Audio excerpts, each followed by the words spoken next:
오늘은 12월 15일 화요일입니다. 이제 다 함께 사도신경으로 신앙 고백하심으로 새벽 예배를 시작하겠습니다. 전능하사 천지를 만드신 하나님 아버지를 내가 믿사오며 그 외아들 우리 주 예수 그리스도를 믿사오니 이는 성령으로 잉태하사 동정녀 마리아에게 나시고 본디오 빌라도에게 고난을 받으사 십자가에 못 박혀 죽으시고 장사한 지 사흘 만에 죽은 자 가운데서 다시 살아나시며 하늘에 오르사 전능하신 하나님 우편에 앉아 계시다가 저리로서 산 자와 죽은 자를 심판하러 오시리라. 성령을 믿사오며 거룩한 공예와 성도가 서로 교통하는 것과 죄를 사하여 주시는 것과 몸이 다시 사는 것과 영원히 사는 것을 믿사옵나이다. 아멘. 오늘 우리에게 주시는 하나님의 말씀은 베드로전서 2장 1절에서 10절까지 말씀입니다. 제가 봉독해 드리겠습니다. 그러므로 모든 악독과 모든 기만과 외식과 시기와 모든 비방하는 말을 버리고 갓난 아기들같이 순전하고 신령한 젖을 사모하라. 이는 그로 말미암아 너희로 구원에 이르도록 자라게 하려 함이라. 너희가 주의 인자하심을 맛보았으면 그리하라. 사람에게는 버림바가 되었으나 하나님께는 택하심을 입은 보배로운 산돌이신 예수께 나아가 너희도 산돌같이 신령한 집으로 세워지고 예수 그리스도로 말미암아 하나님이 기쁘게 받으실 신령한 제사를 드릴 거룩한 제사장이 될지니라. 성경에 기록되었으되 보라 내가 택한 보배로운 모퉁이 돌을 시온에 두노니 그를 믿는 자는 부끄러움을 당하지 아니하리라 하였으니 그러므로 믿는 너희에게는 보배이나 믿지 아니하는 자에게는 건축자들이 버린 그 돌이 모퉁이의 머릿돌이 되고 또한 부딪히는 돌과 걸려 넘어지게 하는 바위가 되었다 하였느니라. 그들이 말씀을 순종하지 아니함으로 넘어지나니 이는 그들을 이렇게 정하신 것이라. 그러나 너희는 택하신 족속이요 왕같은 제사장들이요 거룩한 나라요 그의 소유가 된 백성이니 이는 너희를 어두운 데서 불러내어 그의 기이한 빛에 들어가게 하신 이에 아름다운 덕을 선포하게 하려 하심이라. 너희가 전에는 백성이 아니더니 이제는 하나님의 백성이요 전에는 긍휼을 얻지 못하였더니 이제는 긍휼을 얻은 자니라. 아멘. 할렐루야. 오늘 하루도 주님의 말씀과 함께 시작하시는 성도님들을 주님의 이름으로 축복합니다. 심리학자들은 인간의 99%가 정도의 차이가 있을지는 몰라도 열등감을 가지고 살아간다고 했습니다. 자신의 외모 때문에, 학력 때문에, 가정 환경 때문에, 적은 연봉 때문에 등등 여러 가지 요소들로 인해서 열등의식에 사로잡혀서 살아간다고 하는 것입니다. 여러분, 우리 그리스도인들을 넘어뜨리는 사단의 치명적인 무기가 무엇인지 아십니까? 사단의 변기고에 있는 가장 강력한 무기 중의 일부는 심리적인 무기입니다.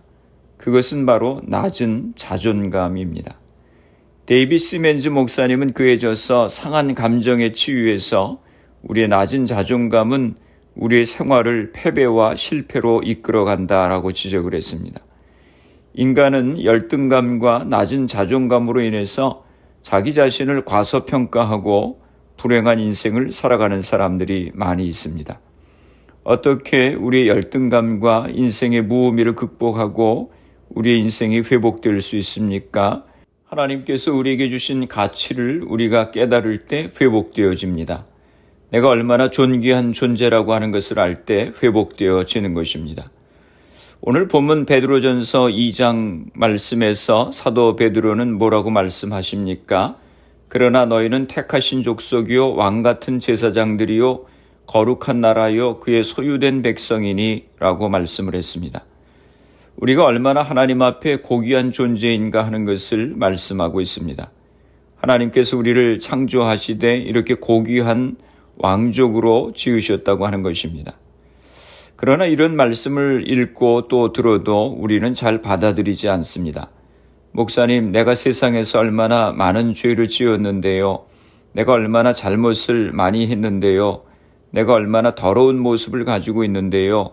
내가 얼마나 부족한 사람인데요 하면서 자신을 낮게 평가하고 이 말씀을 받아들이지 않습니다.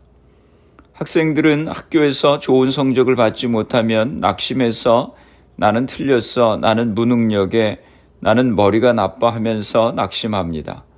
어른들은 가정생활에서의 어려움을 통해서 또 사회생활을 하면서 직장생활이나 사업에서 실패를 경험하면 풀이 죽고 낙심해서 인생에서 패배자로 생각하며 살아가는 사람도 있습니다. 그러나 여러분, 사탄의 꾀임에 속지 마십시오. 모든 거짓말과 왜곡, 좌절, 그리고 과거의 상처를 들추어내서 여러분을 건전치 못한 불신의 감정과 생각에 사로잡히게 하는 그 어떤 사탄의 속임수에도 넘어가지 마십시오. 여러분 한 분 한 분을 하나님께서 하나님의 자녀로 택하신 족속으로 왕같은 제사장으로 삼으셨음을 믿으시기 바랍니다. 9절에 보면 오직 너희는 택하신 족속이요 라고 말씀했습니다. 우리가 하나님을 택한 것이 아니라 하나님이 우리를 택하셔서 하나님의 자녀가 되는 권세를 주셨습니다. 마치 하나님께서 많은 백성들 가운데 이스라엘 백성들을 선택하셔서 가나안 땅에 보내시고 또 출애굽하게 하셔서 선택받은 제사장 나라의 백성이 되게 하신 것처럼 많은 사람 가운데 우리를 그리스도인으로 선택하셔서 하나님의 자녀가 되는 권세를 주신 것입니다. 요한복음 1장 12절에 말씀합니다. 영접하는 자, 곧 그 이름을 믿는 자들에게는 하나님의 자녀가 되는 권세를 주셨으니. 또 9절에 너희는 왕같은 제사장이라고 말씀했습니다. 유대인들이 가장 존경하는 사람이 둘이 있는데 하나는 임금이요 또 하나는 제사장입니다. 임금은 위엄 있고 품위 있게 살아가는 대표적인 사람이라고 생각했습니다. 제사장도 마찬가지입니다. 그런데 제사장에게는 두 가지 특징이 있습니다. 보통 사람들과 달리 하나님 앞에 직접 나가서 대화할 수 있는 특권을 가졌습니다. 제사장은 모든 백성을 대신해서 제사를 드릴 수 있는 특권이 있습니다. 그래서 제사장과 왕은 가장 존엄성 있는 삶을 살아가는 것으로 여겨졌습니다.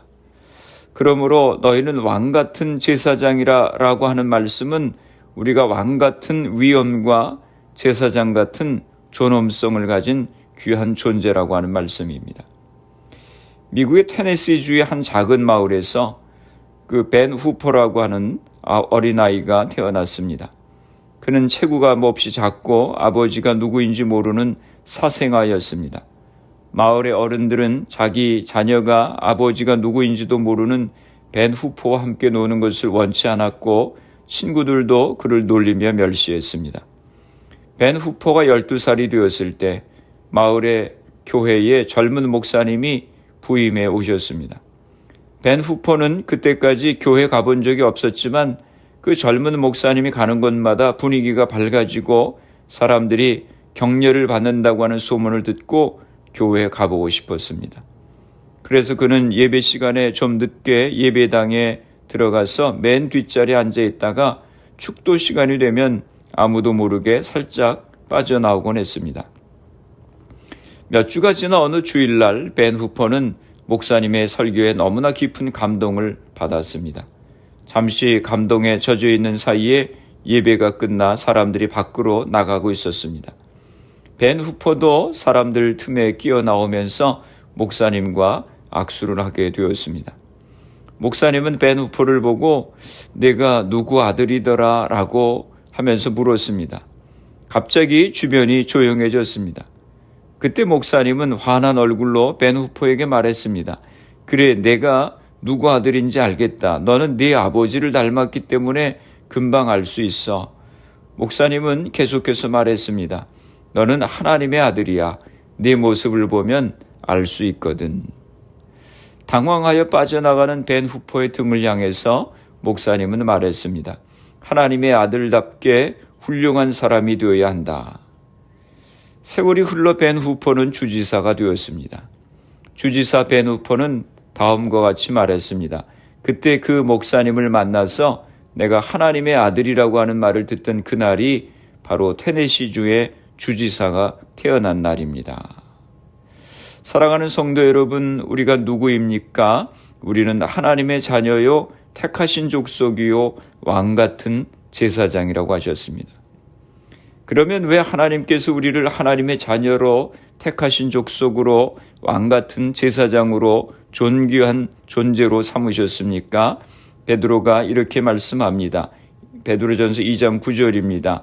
이는 너희를 어두운 데서 불러내어 그의 기이한 빛에 들어가게 하시니에 아름다운 덕을 선포하게 하려 하심이라. 왜 이렇게 우리를 고귀하게 여겨주시는 것입니까? 그것은 우리로 하여금 하나님의 거룩한 백성으로 살아가도록, 그래서 하나님을 찬양하고 하나님의 은혜와 사랑을 온 세상에 증거하며 살아가도록 하기 위해서 우리를 그렇게 존귀한 존재로 여겨주셨다고 하는 말씀입니다. 성도를 택하신 족속 왕같은 제사장으로 삼으시고 아름다운 덕을 선포하는 사명을 감당케 하셨는데, 그렇게 택하신 족속 왕같은 제사장으로서 살아가기 위해서 우리가 어떻게 해야 됩니까? 1절에 말씀합니다. 그러므로 모든 악독과 모든 기만과 외식과 시기와 모든 비방하는 말을 버리고, 모든 악독, 기만, 외식, 시기, 비방하는 말을 버리라고 했습니다. 모든 악독은 부당한 방법으로 자기의 목적을 성취하려고 하는 것입니다. 기만은 목적을 달성하기 위해서 다른 사람을 속이는 것입니다. 외식은 겉과 속이 다른 것입니다. 시기는 다른 사람을 질투하는 마음입니다. 비방하는 것은 가십하는 것입니다. 하나님의 택하신 족속 왕같은 제사장들로서 살아가기 위해서는 거짓된 모든 것, 죄악된 것을 버려야 하는 것입니다. 죄는 반드시 수치를 당하게 됩니다. 야고보서 1장 15절에 말씀합니다. 욕심이 잉태한 즉 죄를 낳고 죄가 장성한 즉 사망을 낳느니라. 데살로니가전서 5장 22절에 말씀합니다. 악은 어떤 모양이라도 버리라. 작은 죄들이라고 해도 그 죄는 점점 자라게 됩니다. 그리고 그 죄들로 인해서 무너지게 되는 것입니다. 또 택하신 족속 왕같은 제사장으로 살아가기 위해서는 신령한 젖, 곧 하나님의 말씀을 사모해야 합니다. 2절에 말씀합니다. 갓난 아기들 같이 순전하고 신령한 젖을 사모하라. 이는 그로 말미암아 너희로 구원에 이르도록 자라게 하려 함이라. 또 히브리서 4장 12절에 말씀합니다.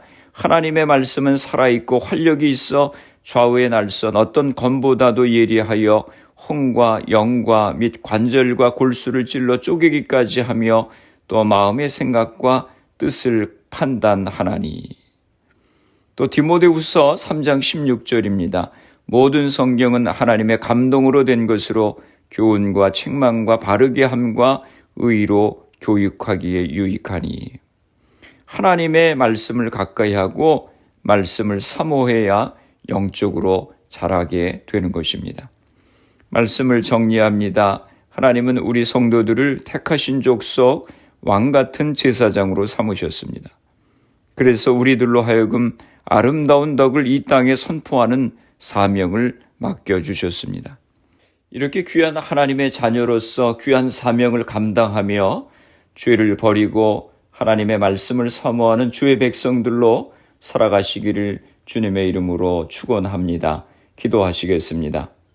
거룩하신 아버지 하나님, 은혜와 사랑을 감사합니다. 저희들 한 사람 한 사람을 택하신 족속 왕같은 제사장으로 삼아주심을 감사합니다. 하나님의 거룩한 자녀로서의 신분을 잊지 않게 하시고 죄악된 모습을 버리고 말씀을 사모하여 날마다 영적으로 자라가게 하여 주옵소서. 아름다운 덕을 선포하며 살아가는 저희들이 되게 하여 주옵소서. 주님의 오심을 기다리는 대강절입니다. 우리의 죄를 회개하고 정결함으로 주님을 우리의 마음에 모셔드릴 수 있도록 은혜를 허락하여 주옵소서. 교회와 성도들을 위해서 기도합니다. 흩어져 있는 주의 백성들, 가정들을 지켜주시고 질병으로 인하여 어려움 가운데 있는 이들을 치료하여 주옵소서. 우리 가정들을 축복하여 주시고 자녀들을 복되게 하시고 주신 사업과 직장을 붙들어 주옵소서. 질병으로 고생하시는 성도들을 기억하시고 치료하여 주옵소서. 코로나 바이러스의 문제가 하루속히 해결되어서 모두가 정상적인 생활을 할 수 있도록 은혜를 허락하여 주옵소서. 오늘 하루도 주님과 동행하는 복된 하루가 되게 하여 주옵소서. 예수님의 이름으로 기도드리옵나이다. 아멘. 주기도문 하심으로 새벽 기도회를 마치겠습니다. 하늘에 계신 우리 아버지여, 이름이 거룩히 여김을 받으시오며 나라가 임하시오며 뜻이 하늘에서 이루어진 것 같이 땅에서도 이루어지이다. 오늘 우리에게 일용할 양식을 주시옵고 우리가 우리에게 죄 지은 자를 사하여 준 것 같이 우리 죄를 사하여 주시옵고 우리를 시험에 들게 하지 마시옵고 다만 악에서 구하시옵소서. 나라와 권세와 영광이 아버지께 영원히 있사옵나이다. 아멘. 새벽 예배를 마쳤습니다. 오늘 하루도 주님 안에서 승리하시기 바랍니다. 새벽 예배 후 개인적으로 10분 이상씩 기도하시기 바랍니다. 택하신 족속 왕같은 제사장으로서의 성도의 정체성을 회복하고 아름다운 덕을 선포하며 살아가는 우리가 될 수 있도록 위해 기도하시고 죄를 버리고 하나님의 말씀을 사모하여 영적으로 자라갈 수 있도록 기도하시기 바랍니다. 가정과 자녀들, 직장을 위해서, 사업을 위해서 기도하시고 질병으로 고생하시는 성도님들의 회복을 위해서 기도해 주시고 교회를 위해서 기도해 주시기 바랍니다. 미국과 대한민국 조국을 위해서 기도해 주시고 그리고 코로나 바이러스를 위해서 애쓰는 의료진들, 봉사자들, 위정자들 위해서 기도해 주시고 코로나 백신 접종이 순조롭게 잘 진행이 되어서 코로나가 속히 퇴치될 수 있도록 기도해 주시기 바랍니다.